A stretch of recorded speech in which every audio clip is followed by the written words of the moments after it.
नमस्कार, one India Hindi में आपका स्वागत है। मैं हूं राधिका। रूस और यूक्रेन के बीच युद्ध का आज चौथा दिन है। यूक्रेन के आंतरिक इलाकों में रूस की सेना प्रवेश कर गई है और तबाही मचा रही है। रूस की सेना यूक्रेन के कई इलाकों में बमबारी कर रही है। ऐसे में न केवल यूक्रेन के लोगों की जान जा रही है, बल्कि दूसरे देशों के भी कई नागरिक बमबारी का शिकार हो रहे हैं। तमाम प्रतिबंधों के बावजूद रूस अपने हमले नहीं रोक रहा है। ऐसे में भारत के लिए सबसे बड़ी चिंता थी कि वो वहां फंसे भारतीयों को देश वापस कैसे लाए, क्योंकि यूक्रेन द्वारा देश के भीतर नागरिक विमानों की उड़ानों को प्रतिबंधित कर दिया गया, जिसके बाद यूक्रेन से भारत लौट आना वहां फंसे भारतीयों के लिए आसान नहीं था। ऐसे में भारत यूक्रेन में फंसे भारतीयों को वहां से निकालने की पूरी कोशिश कर रहा है। भारतीयों को यूक्रेन से निकालने के लिए भारत सरकार ने मिशन की शुरुआत की है, जिसका नाम है ऑपरेशन गंगा। इसी ऑपरेशन के तहत अब तक 3 फ्लाइट से भारतीयों ने स्वदेश वापसी की है। यूक्रेन में फंसे 240 भारतीय नागरिकों को लेकर बुडापेस्ट से तीसरी फ्लाइट भी रविवार तड़के दिल्ली हवाई अड्डे पर उतर चुकी है।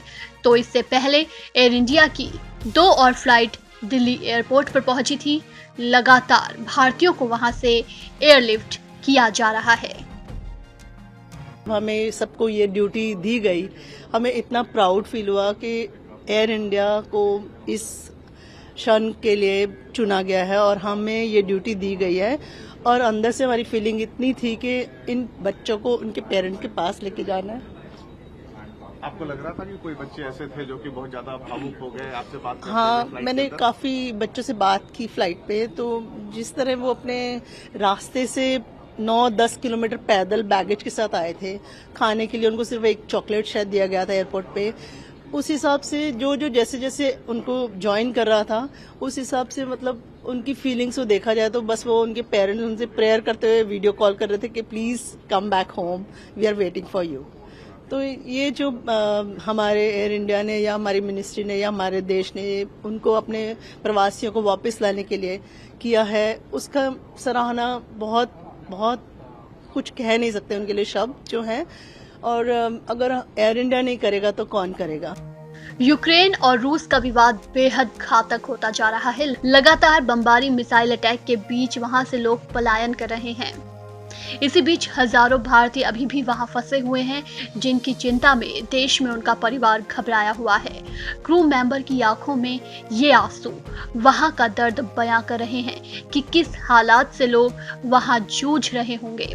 हालात बेहद चिंताजनक बने हुए हैं।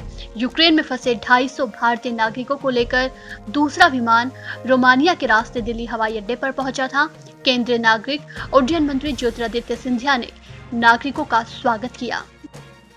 To ensure that everyone is brought home safely, conversations are also on with the Russian government, and we assure you कि एक एक नागरिक को वापस अपने मातृभूमि में हम लोग सुरक्षित रख के ही चैन की सांस लेंगे।